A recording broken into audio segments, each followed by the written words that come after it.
So, have you ever been in a situation where someone just completely like disengages, they don't argue, don't even fight back? Yeah, they just go quiet. Exactly.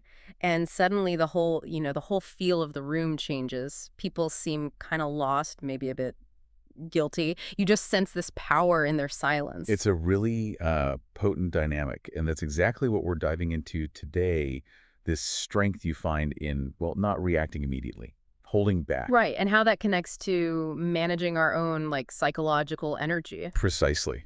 We're drawing heavily from Carl Jung's insights, specifically as they were presented in a video from the Hung channel. It focuses on, impactful wisdom, personal growth. Yeah, we've looked at the key ideas from that video, and our mission really for this deep dive is to figure out why. Why is not reacting so powerful? And how can we get better at managing our own inner resources? So we're not just constantly like bouncing around based on whatever happens around us. Exactly. Less like a pinball, more like, something more grounded. Something more grounded, yes. It's about navigating interactions intentionally, not just being swept away. Okay, so let's unpack this. The video kicks off pointing out how some people can shift the whole vibe just by withdrawing. No big scene, just stepping back. And boom, everyone else feels it. They're thrown off. It's weirdly powerful. It is. And it really mirrors things in our own lives, doesn't it? I mean, imagine choosing silence instead of that instant comeback in a fight. Ooh, yeah. Or just disengaging instead of blowing up. Right, because the video argues most people get used to our predictable reactions. They almost learn how to, well, manage us through those reactions, Yeah. Yes. through us always being available. Like we're on autopilot. That's such a good way to put it. Someone pushes a button. And out comes the expected response. Yeah. But the second you decide, nope, not playing, and you just go quiet, conserve that energy, The whole game changes. Suddenly they realize they don't have that control they thought they had. it connects to that Jung quote the video brought up. Something about what bothers us in others. Yes. Nung ta ho chi ungui kha ko te zan ta den su hu zo sa kun vi jin min. Basically, the things that tick you off about other people can actually teach you a lot about yourself. Okay, so how does that fit here? Well, when you consciously become less available, less reactive, watch who gets agitated, who tries harder to push your buttons. Ah, okay. Their reaction says more about them. Exactly. It reveals their own, maybe, insecurities or their need to control, Hmm. rather than anything about you changing for the worse. Yeah, you're just shining a light on their usual tactics. And the video makes a strong case that if we're always reacting, always trying to please, always explaining ourselves, Yeah, we might just be handing over the steering wheel without even realizing it, giving away too much energy to keep relationships going that might not even be, well, authentic. totally. And every time you force yourself to agree or jump to defend yourself or explain why you feel a certain way, just so they get it, it drains you. Yeah. It taps into that vital energy. Right. That's often why we feel so wiped out at the end of the day, right? Without a Right. clear reason. That's just empty. Because we've been too focused on meeting all these external demands. Hmm. The video even says we can become too accessible, especially to people who maybe don't really value our silence, let alone our presence. Which kind of leads into this whole idea of individuation. That's the Jung term, right? That's the one. And it's crucial to understand it's not about like becoming a hermit or cutting everyone off. No, it's more internal. Exactly. What It's about- about returning to your core self, Yeah. becoming more you, authentic, whole, self-reliant, peeling back all those layers of what everyone else expects. And the journey often starts right here, recognizing the power in silence, especially when faced with pointless arguments or drama. Yes, choosing withdrawal consciously is framed as strength, not weakness. It's a declaration of inner fortitude. The video asks some tough questions too, like how long are you going to let other people's moods dictate yours? How long will you be that simple on-off switch? hmm Maybe it's time to disconnect that switch, to become a bit more still, a bit less predictable. It really challenges that deep-seated belief that we have to be available all the time, always say yes, even when we feel like screaming no. Oh, absolutely. And the video suggests this constant readiness isn't always kindness. It can actually be a trap. A trap where you get used up, taken for granted. Right. And maybe forgotten once you're not immediately useful anymore. Huh. We use this analogy of being like an emotional button people press. Ouch. Yeah. Yeah. Press for comfort, press for attention, and then discard until next time. And it busts that myth that if you're always available emotionally, others will automatically be there for you in the same way. That's a hard lesson sometimes. It doesn't always work like that. No, doesn't. And then there's Jung's persona, the mask. Ah, the social mask we wear. Yeah, for acceptance, for connection. It's what makes us say, I'm fine when we're falling apart, or answer texts when we're exhausted, or just constantly try to please everyone. But the cost is huge, isn't it? If you're always performing on someone else's stage. You lose touch with your own script, your own self. That excessive readiness, it's like a subtle form of self-abandonment, trading inner peace for scraps of approval. And your energy just gets fragmented, depleted. Exactly. Neglected. And the video argues those who demand that constant readiness, they often don't want you. They want what you provide. Comfort, Yeah. attention, filling their own emptiness. Right. Which leads to this slightly uncomfortable truth. Start setting boundaries. Choose silence more often. And you'll probably get criticized. Yep. Not because you're suddenly awful, but because you're not as convenient, not as easy to control. It's harsh, but it rings true. The more available you are.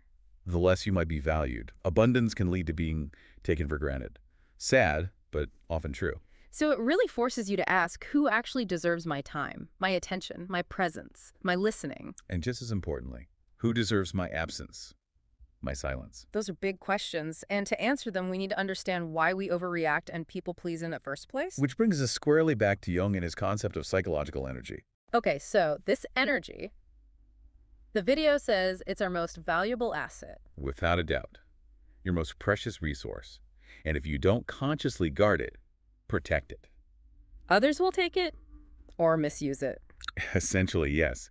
Jung saw the mind as this dynamic energy system. Every single thought, feeling, action, it all uses up some of this finite energy. So the big question is, are you choosing where your energy goes, or is the world just deciding for you? Think about how we waste it.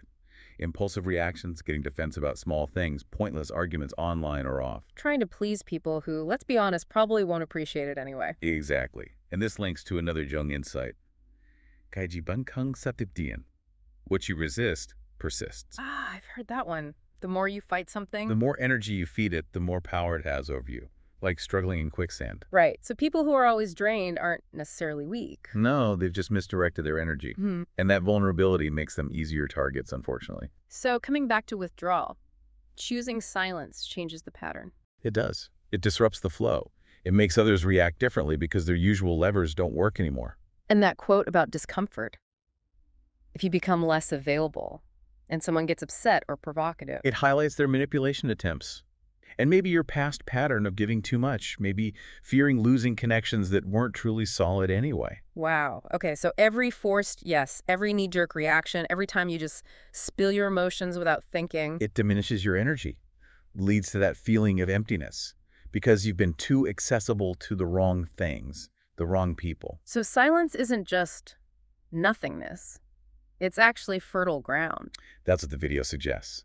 A space for transformation. When you stop the constant reacting, you finally have the bandwidth to see things. Like patterns, emotional loops. Yeah.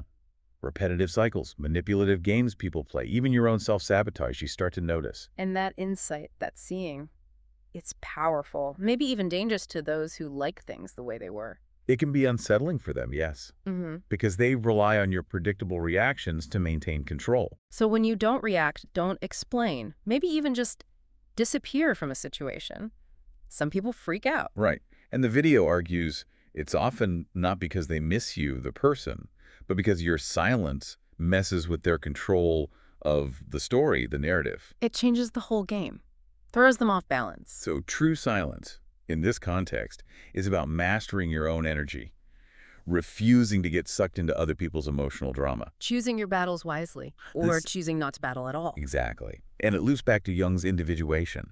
Sometimes you need that separation, that quiet, to actually hear yourself think. Yeah. Without the world shouting opinions at you. But there's a cost. Right. The video acknowledges that. Oh, definitely. You might drift away from people who only like the role you played. You might be misunderstood, called cold, distant. Arrogant, even. Perhaps. But the video suggests these are often just reactions from people who weren't willing to see your depth anyway. They just wanted your utility. As you mature, you get more selective with words, realize they have energy. And silence becomes, maybe, a form of sovereignty. You don't need to prove anything anymore. And that silence makes other people uncomfortable. Because it forces them to sit with their own inner noise, their own stuff, so their discomfort. It says way more about them. And you don't owe an explanation for your silence. The silence is the explanation, often. Those threatened by it, probably the ones who relied on your previous imbalance. So the most powerful silence is the one that regenerates you, connects you to something deeper. Yes. Beyond just needing external pats on the back, cutting out external noise is step one. Then it's about consciously directing your energy, choosing where it goes, where it stays. Becoming selective, even with your own soul, as the video puts it. Exactly. Which leads to action, because just knowing this stuff isn't enough. Right. Awareness without action is just thinking about it. Self-deception, the video calls it.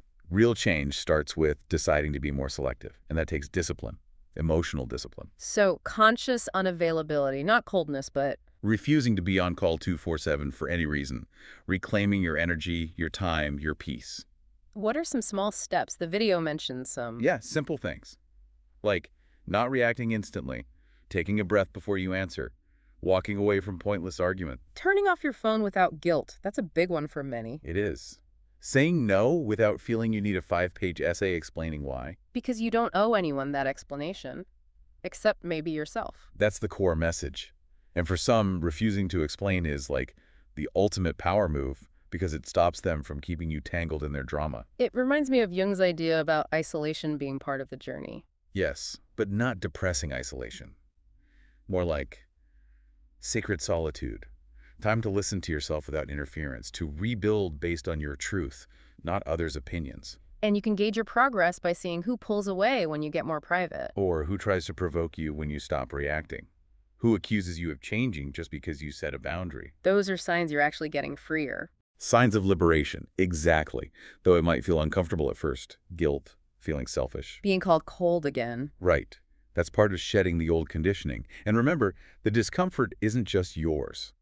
It's also theirs. The ones who benefited from the old you. Precisely. So conscious unavailability, it's the foundation of self-determination. Saying no to the world is saying yes to yourself. Withdrawing from toxicity values your peace over fake harmony.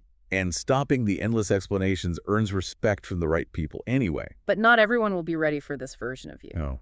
Your emotional absence can trigger their own issues, expose their reliance on your reactions for control. That causes friction, pain, maybe, loneliness. But the video frames it as liberation. Ultimately, yes, a necessary step towards it. Okay, so after that separation, that silence, what comes next? Rebirth. That's the idea, what's born from that quiet space. But it takes courage. Courage to be misunderstood, to be alone, truly alone with yourself, to be whole on your own. The solitude of the strong, the video calls it. The path to real freedom. It might feel weird at first, not jumping to respond. Questioning yourself. But that silence transforms. It purifies. It heals. Loneliness might visit, but it's different. Not absence, but presence. Complete self-presence, the solitude of those who won't betray themselves just to keep company. And clarity comes in. Peace instead of anxiety. A new kind of strength, born from wholeness. It's that Jungian separation from the crowd again, shedding the masks, walking alone for a bit. That's what choosing unavailability really means. You're not avoiding the world, you're returning to yourself. Shifting from reactor to creator, shaping your reality from the inside out. And again, those bothered by your absence. They probably only wanted a role you played. Exactly. So the final outcome is liberation. You might lose some people, but you find yourself. You leave some situations, but you reconnect with your true nature. Misunderstood initially, maybe, but eventually respected for being precious, memorable, because you value yourself. That's the promise. A rebirth into a life where you don't accept emotional scraps anymore. Only what aligns with your peace, your truth, your integrity. Wow. That's a lot to take in. It leads to that final question, doesn't it? It does, the one the video poses directly. Are you ready? Ready to be misunderstood, maybe rejected, even disliked? All for the sake of your own inner freedom. Are you willing to pay that price to truly be yourself? It's a powerful question to sit with. Definitely. And we genuinely love to hear your reflections on this. Maybe in the comments declare, Toi chan sabinyen kwemin. I choose my peace. Let's see how many of us are ready for this shift. Yeah, that would be interesting. And please, do join us for our next deep dive. Trust us on this one, the topic. It's probably more relevant to your day-to-day than you might even think right now. Hanggat bleiban. We'll see you there.